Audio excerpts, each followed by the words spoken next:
जब तक रक्त की चमड़ी की गंध, रक्त और चमड़ी की गंध जब तक आपके नाकों में, आपके दिलो दिमागों में रहेगी, तब तक जो है आप भुला नहीं पाएंगे। आप लोगों को अभी तो खूब पढ़ाया गया होगा आपके जो भी बुक वगैरह है उसमें कि हुमायूं को रानी दुर्गा बरगलाने वाले इस विषय के ऊपर आपको मैं आज एकदम सत्यता के साथ बताने जा रहा हूँ कि क्या हुआ था उस दिन और इतिहासकार हमें क्या बताते हैं। बात थी 1535 ईस्वी की, जब हुमायूं का शासन था और हुमायूं दिल्ली पे शासन कर रहा था।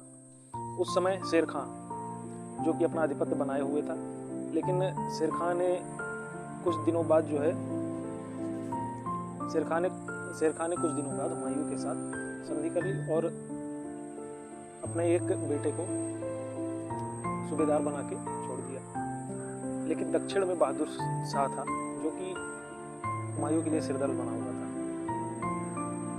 3 सालों तक बहादुर शाह अपना आधिपत्य बनाता रहा और हुमायूं जो कि बहुत बड़ा नशेड़ी था, नशे की लत की वजह से वो दिल्ली में ही 3 साल से पड़ा था, वो दक्षिण की तरफ नहीं जा सकता था, जिससे बहादुर साहब अपनी शक्ति बढ़ाता चला गया।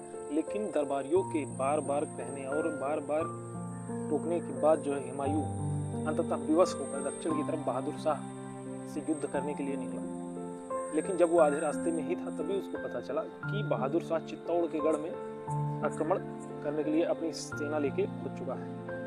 अब बहादुर शाह के पीछे हुमायूं भी चित्तौड़ की तरफ घूम गया। इधर जब बहादुर शाह को पता चला कि हुमायूं आ रहा है तो बहादुर शाह ने तुरंत एक चिट्ठी भिजवाई और उसमें उसने कहा कि यह एक विशुद्ध जिहाद है और जब मैं किसी काफिर के विरुद्ध जिहाद कर रहा होऊंगा तब आप मुझ पे हमला करेंगे तो ये गैर इस्लामिक होगा। खैर दोनों एक ही मजहब के थे तो हुमायूं पहले ही रुक गया और बहादुर शाह के चित्तौड़ फतह करने प्रतीक्षा करने लगा। इधर महाराणा सांगा के युद्ध होने के समय जो है काफ़ी जितने जो राजपूत थे वो शहीद हो चुके थे, कुछ ही राजपूत बचे थे, रानी उदय सिंह और विक्रमादित्य, बस 2 ही लोग बचे हुए थे जो कि युद्ध में भाग ले सकते थे और राजपूत लोग बचे हुए थे। तब राजपूतों ने अपना कर्तव्य निभाया, बहादुर शाह के सामने अपनी स्वाधीनता स्वीकार कभी नहीं की। उन्होंने मृत्यु को आलिंगन किया और बहादुर शाह की सेना से, बड़ी सी सेना से मुट्ठी भर राजपूते लड़ भिड़े। इधर बहादुर शाह की सेना आके दरवाजे पे खड़ी थी, चित्तौड़गढ़ के दुर्ग के दरवाजे पे। उधर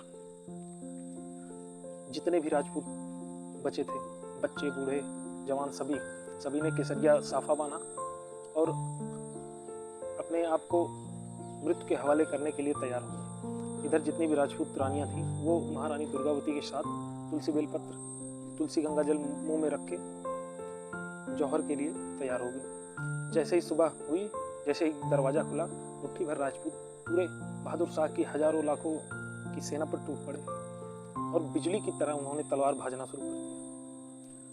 इधर बाहर, दुर्ग के बाहर गर्म रक्त की गंध महक रही थी और उधर अंदर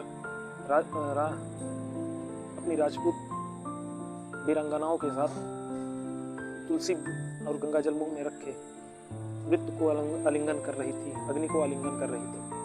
मुट्ठी भर राजपूत राजाओं ने अपने से 4 गुना ज्यादा बहादुर शाह के सैनिकों को काट के धराशायी कर दिया और खुद भी लड़ते लड़ते शहीद हो गए।